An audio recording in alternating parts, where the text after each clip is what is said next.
Maginot versus Virgil Ortiz Jr. Yeah, What you think about that? And a lot. The rumor was it was supposed to be Boots, right. right? Eddie Boots said that actually Virgil said they sent an offer. They were negotiating. It probably fell off. Boots responded said there was never a an offer made to him. He actually said, "I Right. seen the rumors on social media, just like y'all did. As far as the fight with me and Virgil, I was unaware that alleged negotiations were being made on my end. From here on out, if it didn't come from me, only don't believe it, and I will address it if I'm staying at 147 or 154." Yeah.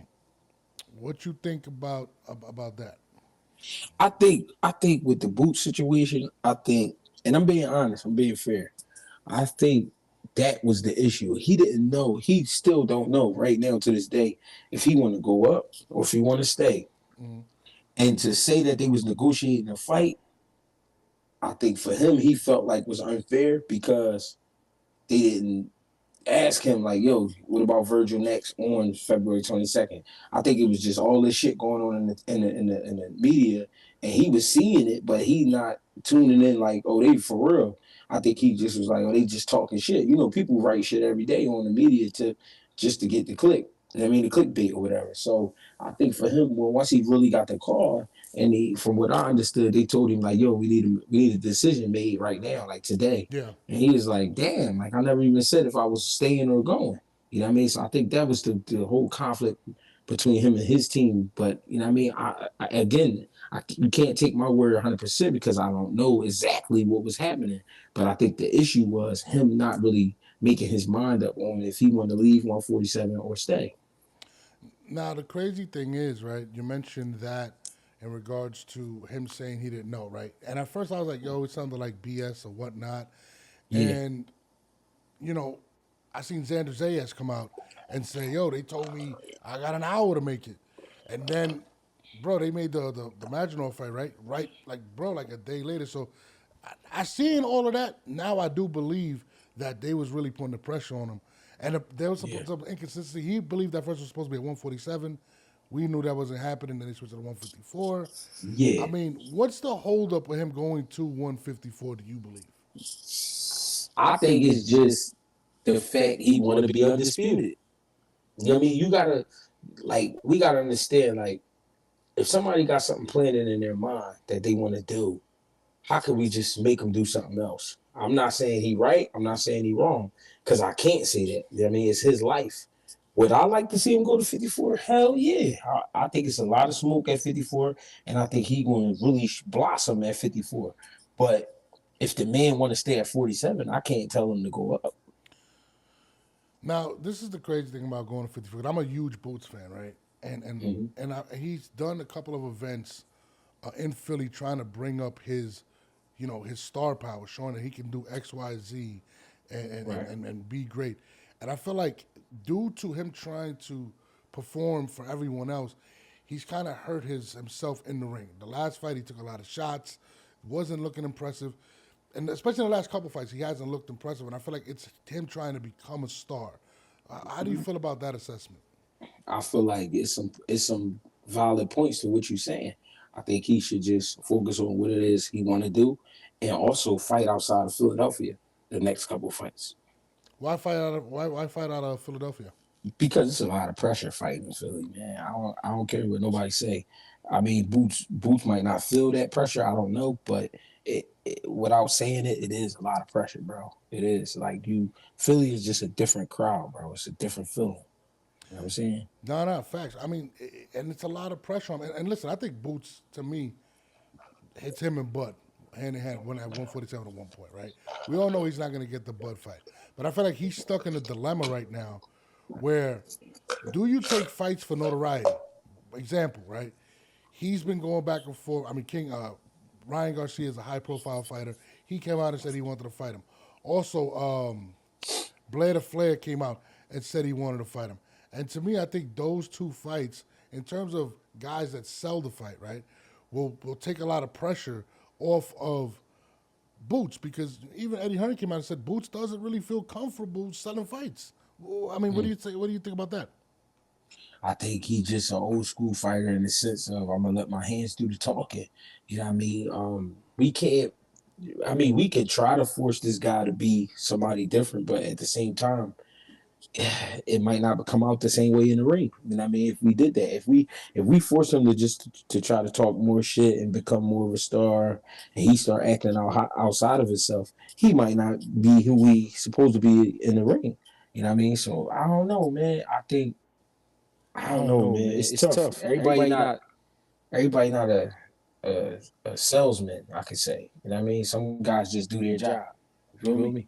So, my question to you is this: do you feel like he should take names that are going to sell the card, maybe not as dangerous as a Brian Norman, or should he just unify one at 147, then go to 154? What do you think about? What do you think he should do? If it was me, if it was my decision, I say go to 54 right now because you're gonna get a lot of smoke and it's gonna be a lot of guys you can punch on, a lot of work, and you gotta respect it. I mean, he did take a lot of shots at that in that last fight at 147. Going up to 154, I mean, do you feel like he could fight the same way he just fought at 147 to be successful, though? I don't think he will approach it the same way. I think he approached that fight the way he did was simply because I already fought this guy. I know what he brings to the table. You know what I mean? I'm just trying to get him out of here. You know what I mean? But I think the mindset a change going to 54. You know what I mean? When he fought Romain Villa, he fought a sharp fight, a patient fight, and he broke him down and stopped him and he put on a show. I think that happens at 54 because of the size of the guys. You know what I mean? You get bigger guys. So I think he'll slow down and pace himself. And I think that'll be the, better performances. What do you feel about possibly, because, he has had the pressure of selling, taking a Ryan Garcia, a high profile fight that may elevate him to the casuals, to more people that just are looking for that type of stuff. Do you feel like that can be it? Or take one of those, maybe take a Ryan or take a Blair and then go to 154 and forget about the belt? Do you think that might be business wise a better decision? I mean, business wise, to fight Ryan Garcia is definitely better business wise because it's a money fight. But to be honest, I would say let Ryan build his name at 54 as well, and then meet him there probably like 2027. I'm saying that because Ryan is still a 147 pounder, 140 pounder. You know what I mean? We can't really say he's a 54 pounder. He's a big guy, but we can't really say he's a 54 pounder. So I think if they both enter 154 and they do their thing at 154, then meet up, I think it's a lot better fight. No, I mean, I like Boots a lot, man. He's definitely one of my favorite fighters. I mean, my favorite fighters is Canelo. I like Bam. I like Boots. Those are probably my three favorite fighters. I just love Yeah, everything about them, right? But yeah, I definitely want Boots to get the notoriety that he deserves. I think he's that guy, and I really want to see him fight some of these names. I would like to see him fight Blair. I think Blair sells the fight. He might yeah, not be the best fighter or whatever. I think he's a good fighter, but I think um, he'd do him, he'd do him some justice in regards to getting people excited for a fight. And listen, we all know Boots can fight. Like, it's the guy can fight southpaw. He can do everything, right? But I feel like I think he's even feeling the pressure of jumping into that superstar status. yeah. I mean, it might be. I don't know. I mean, I don't have those type of conversations with him, but I just know what he do in the gym and how he get ready. So I think, like I said again, if it was me, go to 54. Yeah, listen, I'm with you. I just want to see Boots when I'm a huge fan of Boots. I'm not gonna lie. That's my guy. I think he should be in the pound for pound list. Talent wise alone, I think he's that guy. If he were to go to 154, right? Yeah. And we already know he's not fighting Virgil. Should Virgil be the first opponent that he fights? I mean, if that comes to the table again, then yeah. But anybody, it's a lot of work at 54, man. It's a lot of Bruh, work. there's killers at 154, bro. Like Yeah, it's a lot of work. it's 154 is stacked. Listen. I believe he could conquer it, bro. Like I really do believe if he goes to 154, he may could get the fight he's been clamoring for, which is Bud Crawford. Yeah, I think he could too. I think if he won two fights at 54, but a fight him. What's up with so if he goes to 154, everybody's talking about the Brian Norman situation. Yeah, People are saying he's ducking him. I don't believe he is. What do you think about that conversation?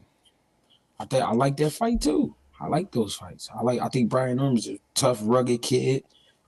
He could box a little bit, but I think what makes him special is he tough as nails. You know what I mean? So I like that fight. I like all those fights. I'm with you, man.